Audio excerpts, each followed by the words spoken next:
What can your customers do for you? Hello everybody. Hello my wonderful owners. It's John here, Marketing for Owners, the podcast.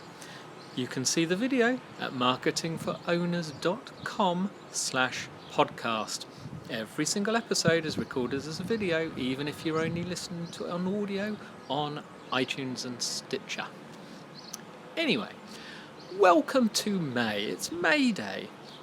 What a super time of the year this is. And we get a day off on Monday.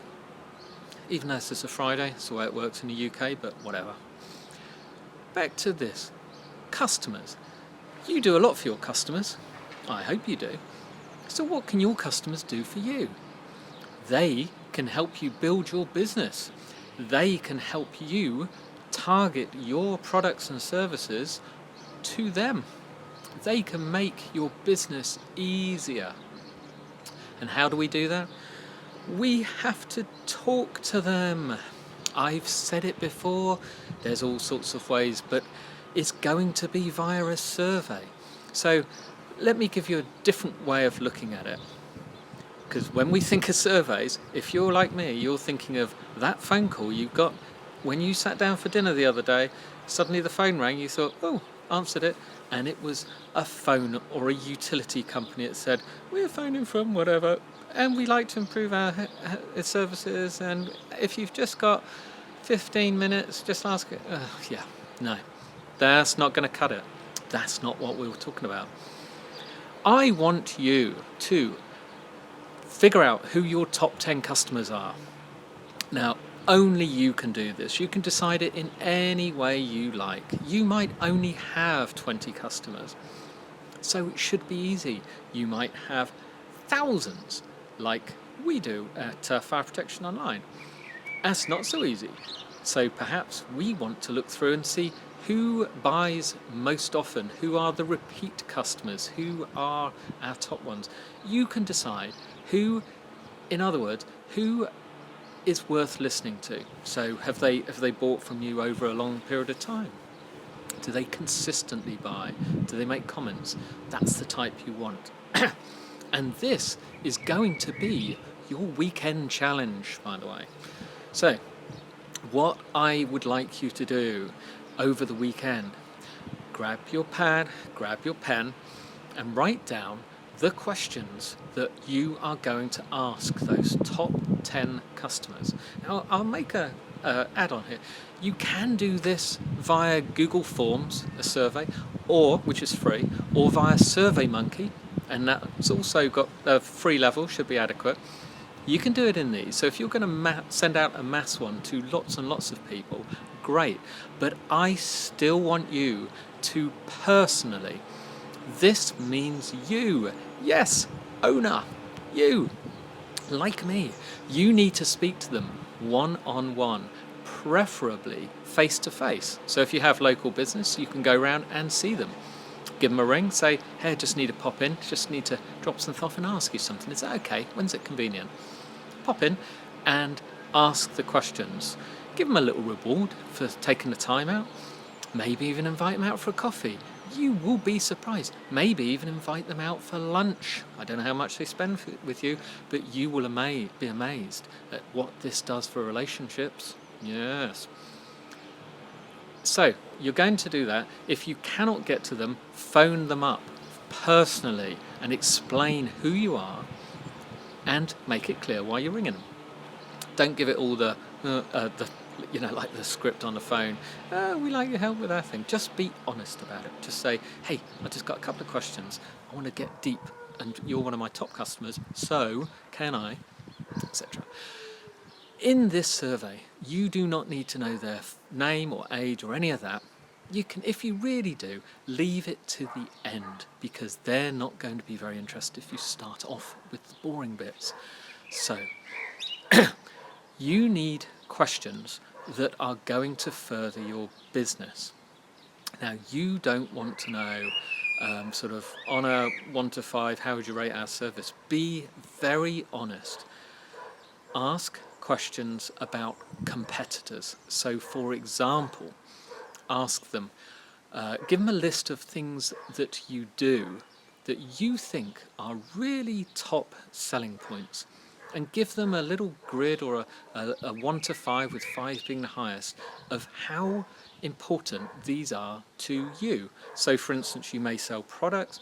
In one of our surveys once, one of the questions we ask is how important are brand names that we used to use in our advertising. We sell only the top brands in our fire protection company. No one cared, pretty much. God, it came very low. I was very surprised. I thought people would want quality and so on. They did want quality, but the brand name, where it came from, meant nothing to them. So we dropped that from our advertising. Didn't make any difference, and we changed our approach. So ask questions of the things you think are important, and then look at a couple of your local competitors. Look at the things that they do, whether you want to do them or not, and include those. Ask if those would be important. You could say, if we were to offer these, how important would you rate that? Okay? So, you think to yourself, don't want to do that. They're thinking, I wish you did that. You might be thinking, I wish I could do that, it's a bit expensive. Customers go, nah, not interested. Saves you a bucket load of money. Up to that point, you're guessing. Get questions that get some engagement from your customers. Do not make them boring. Really get to the nitty gritty. So when you ask your question, write it down, look at that question, think to yourself, the answers I'm likely to get are, will these answers help me with my business? So if that's not going to be right, reword your question and do it again.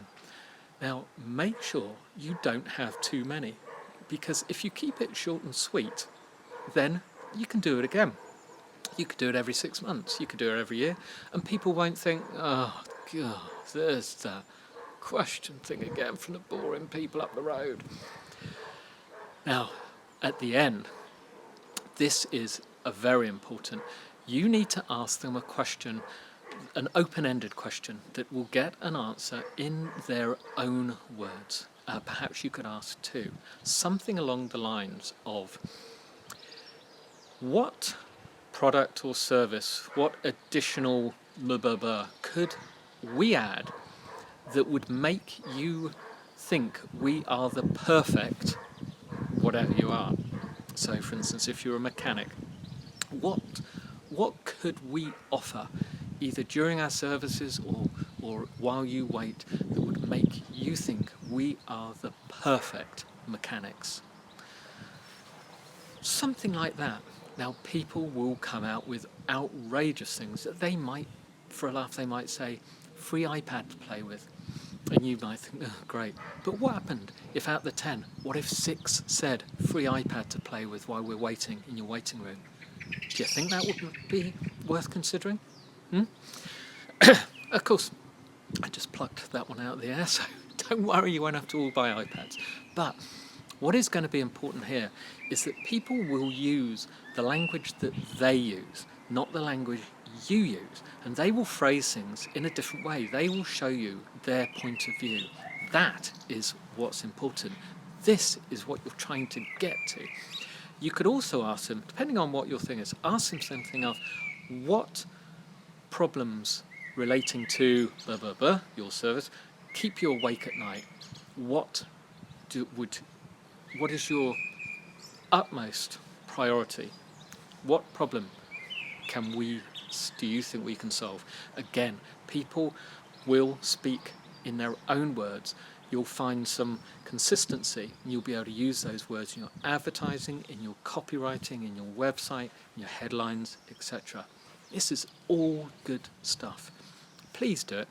That is your weekend challenge. You will learn things. And by the way, when you do learn, take action with it. You are getting more focused, more customer oriented, more targeted. You are building a wonderful business. And I love it. Have yourself a fabulous weekend. Have yourself a great May. see you next week.